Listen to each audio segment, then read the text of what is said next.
Welcome to today's lesson on finding interest rate and time in compound interest.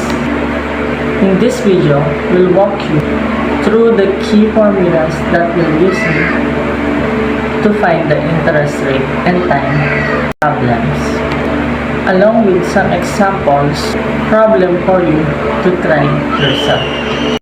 Let's start to the core terms and formula we'll be using today. Compound amount. This is the total amount due, which includes both initial principal and the compound interest. Number 2, conversion period. This refers to how interest is applied in year. The most common conversion periods are annually, which is 1, semi-annually, which is 2, quarterly 4, and monthly, which is 12. Number 3, nominal rate.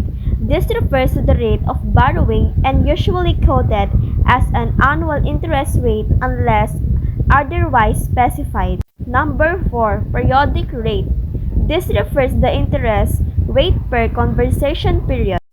Remember, these formulas used in solving the interest rate and the time in compound interest. Now, let's get to solving time in compound interest. Problem 1. Finding time. A principal of 10,000 pesos grows to 15,000 pesos after 4 years. 10% compounded quarterly. How long did it take for the investment to grow to that amount? Let's walk through an example where we solve for the time. You invest 10,000 pesos and after 4 years, it grows to 15,000 pesos. The interest is 10% compounded quarterly. How long did it take for the investment to grow to 15,000 pesos? To solve this, follow these steps. Identify the known values. FC equals 15,000 pesos, P 10,000 pesos, M equals 4, which is quarterly compounding, IM, which is 10%. So the given for the problem is that the present amount is 10,000 and the compound amount is 15,000 and the interest rate is 10%. And the conversion period is 4 which is quarterly. So first step, we need to find the periodic rate, which is J. So to find J, we need to use the formula J equals IM over M. So we just need to substitute the values for the formula. For the IM is 10% and the conversion period is 4. So the result is 0.025. For second step, we need to find the nominal rate, which is, so we need to use the formula for nominal rate, which is S equals to log parenthesis and compound amount over present value. And for the other side is log to 1 plus J. That is the main formula that we need to use to find the nominal rate in finding time. So we just need to substitute the values of the formula, the given. Sorry.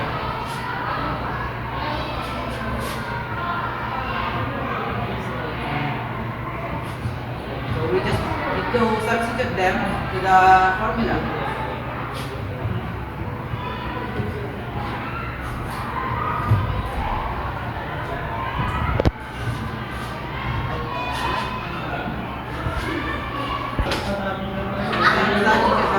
One plus the J, which is 0.0.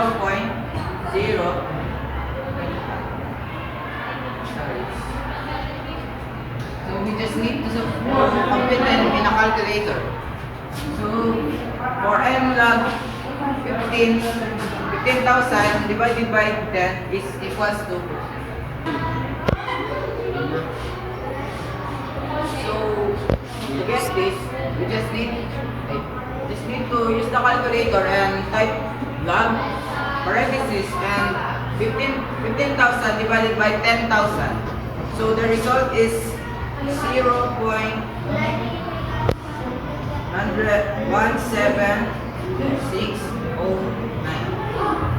Then do the same thing in the other rate, which is the log parenthesis 1 plus 0.025, which is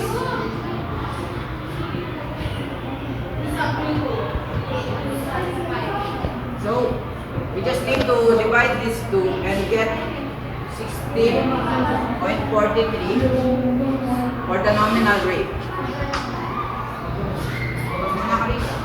To get the time, we need to use the formula V equals to N over M.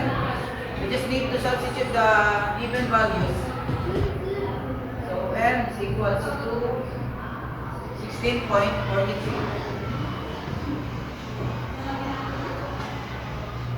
And the conversion period, which is M, 4. The final answer is 4.11, which is the final answer. Here is another example for solving time in compounded interest. So for another example, we have here the given, which is present value equals to 5,000. For interest rate, we have 500 pesos, and for interest rate, we have 15%, and for conversion period, we have 4, which is quarterly. So to get the compound amount, we need to use this formula. This is FC equals PC plus IC, which is the interest. So we just need to substitute the given in the formula. So for PC, we need to put 5,000, which is that is the present value. And for IC, we need to put 500. So the compound amount is 5,500. So for step 2, we need to use this formula to find the periodic weight, which is J is equals to IM over M. We just need to substitute the given for IM, which is 15%, and the conversion period, which is 4. Sorry for my bad handwriting.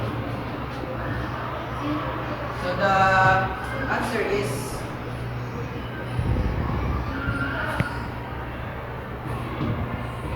0.0375. So to get the time, we need to use the formula T is equals to N over M. So we just need to substitute the value from the given. So the N is 3 and the conversion period is 4. Just need to divide it and we will get 0.75. So we will get 0.75. So to convert it to time, we need to multiply it by 100. And we will get 9 months, which is the answer. Now, let's tackle an example where we can solve for the interest rate. You invest 20,000 pesos and after 3 years, the amount grows to 30,000 pesos. The interest is compounded quarterly. What is the nominal interest rate? Follow these steps. Identify the known values. FC equals 30,000 pesos, P 20,000 pesos, T 3 years, M equals 4, which is quarterly. So for this example, we have the given, which is compound amount is equals to 30,000 and the present amount is 20,000.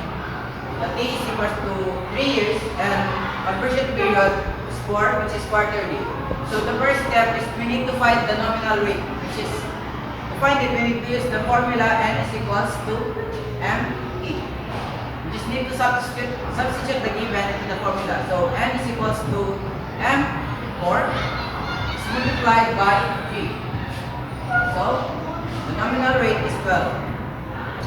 So the next step is we need to find the periodic weight, and we need to use the formula J is equals to compound amount over present value and 1 over N minus 1. So we just need to substitute the value equals to FC, which is 30,000, and the PC, which is 20,000. Then 1 over N, which is 12, minus 1. So we just need to divide this compound amount and present value. So J is equals to 1.5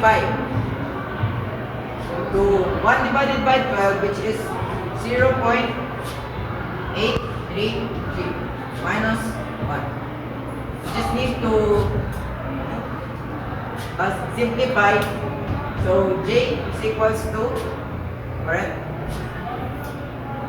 1.4018 minus 1. So J is equals to 0.4018.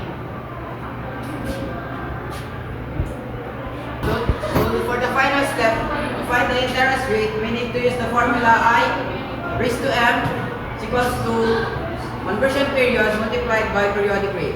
So we just need to substitute the given into the formula, which is conversion period is 4, and the periodic rate, which is 0.4018. We just need to multiply this and we will get 1.074.